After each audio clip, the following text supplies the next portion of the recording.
J'avais un ami chef qui m'avait dit que ce que tu dis, la parole prononcée est ton maître. La parole non prononcée, gardée dans ton ventre, est ton esclave. Et la parole est le début, le commencement de tout. Et le verbe s'est fait chair. Même dans la Sainte Bible, on le dit. Et le verbe s'est fait chair, c'est par la parole. Maurice Diongo et consorts, c'est parce que justement, ils sont dans leur tête, qu'ils ne comprennent pas ce qui se passe. J'ai besoin de le recadrer. Pour lui faire comprendre que lui qui parle de philosophie, même les philosophes disent toujours qu'il faut tout faire selon un référentiel. Et le référentiel sur terre n'est pas le même référentiel au ciel. Le référentiel sur terre, il y a quelque chose qui est équivalent partout. C'est quelque chose qu'on appelle la masse. Ma masse ici est la même masse là-bas, mais il y a quelque chose qui change parce que le poids devient plutôt une force. Quand j'ai fini de dire ça, pour lui faire comprendre qu'il y a des choses qui entrent en jeu pour évaluer quoi que ce soit. Première chose que je vais vous dire, M. Diongo, vous étiez encore à l'école primaire, billetté à la présidence, vous êtes à la retraite, c'est votre problème. J'en connais qui sont à la retraite comme vous et qui aujourd'hui sont occupés et s'occupent à faire des choses merveilleuses pour que ça avance. Première chose. Deuxième chose, Bonbon Dioya n'a jamais démissionné de son poste de ministre pour aller au sultanat. Non. Dans leur culture, il est préférable d'être chef. Et c'est l'appel du peuple. C'est l'appel de la dynastie. Mais il était ministre, non? Il n'a pas démissionné pour aller. Bonbon Dioya n'a pas démissionné de son poste de ministre. On appelle ça quoi? Pour aller. On l'a enlevé? C'est un choix de quitter pour aller servir la population. C'est le même champ lexical. C'est le même champ lexical. Bonbon Dioya est resté en activité malgré l'âge. Et il est plus contraignant d'être sultan des Bamoun que d'être ministre. Il y a plus de boulot à être sultan que ministre. Ça, c'est clair. Troisième chose, il a voulu nous faire un mélange des bases 2. L'informatique a fait que base 11, base 10, base 13, il n'y a que lui qui comprend ce qu'il a dit. En saupoudrant cela sur le document stratégique de croissance de l'emploi et la stratégie nationale de développement, je suis dépassé.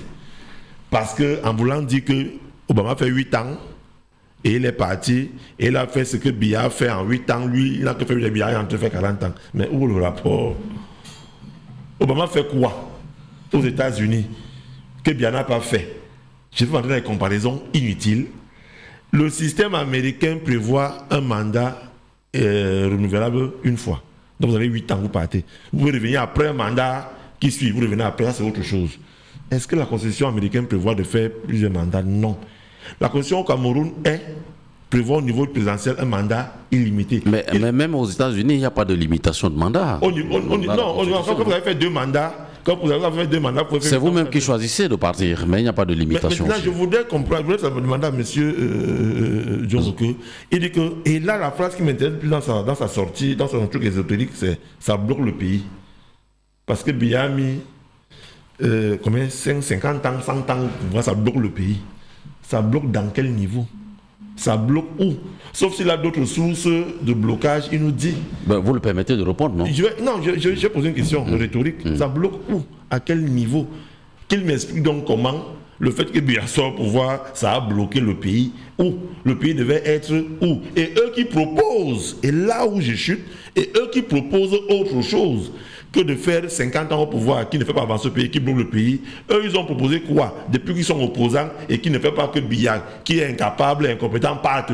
Pourquoi ils sont toujours là, sur place, à animer les émissions radio, les réseaux WhatsApp, les groupes WhatsApp, Facebook et tout, et Biya est toujours là et continue tranquillement son magistère. Le problème n'est pas sur Biya.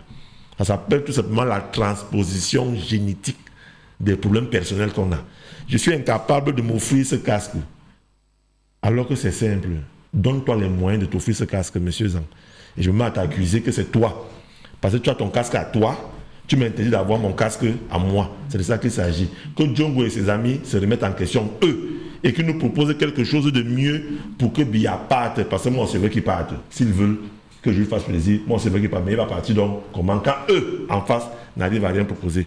Quelqu'un avait dit un jour que l'opposition camerounaise est l'opposition la plus... Bon, par décence, je n'ai pas envie d'utiliser ce mot-là pour dire que cette opposition-là, elle-même, elle doit se voir elle-même dans un miroir pour savoir ce qu'elle veut, pour que Paul Biya parte définitivement. Eh bien, il a fêté 89 ans l'autre jour, il va encore fêter 90 prochainement, 91, 92, 93, jusqu'au jour où l'Éternel lui demandera d'aller se reposer et de partir.